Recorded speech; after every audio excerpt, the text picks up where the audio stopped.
అందరికీ నమస్కారం. తిప్పతి గురించి చెప్తున్నాను. షుగర్కి బాగా ఉపయోగపడుతుంది. దానివల్ల షుగర్ వల్ల చాలా మంది ఇబ్బందులు పడుతున్నారు. ఈ రోజుల్లో అందరికీ షుగర్లు వచ్చేస్తున్నాయి.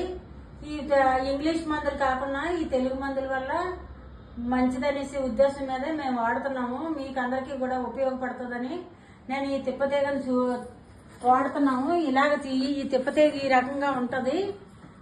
ఇది రోడ్ల పక్కన ఉంటాయి. మనం జాగ్రత్తగా కనిపెట్టి అది చూసి తిప్పతీగని అది కాండం తీసుకొని దీన్ని చిన్న చిన్నగా ముక్కలు చేసి అది 1/2 కేజీ ముక్కల్లో 100 గ్రాములు ఉసిరిపప్పు వేసి మిక్సీ కొట్టాలి. ఆ మిక్సీ కొట్టిన తర్వాత అవి చిన్న చిన్న ఉండలు చేయాలి. అవి నీళ్ళ ఆరబెట్టి ఉదయం సాయంకాలం వేసుకోవాలి. దానివల్ల చాలా ఉపయోగాలు ఉన్నాయి. మేము వాడుతున్నాం కాబట్టి అందరికీ మంచిది కాబట్టి మీరందరూ వాడతారని నేను చూపిస్తున్నాను. మీరందరూ ఇది ఉపయోగించుకొని మీరు అంతా బాగుండాలనేసి నేను కోరుకుంటున్నాను.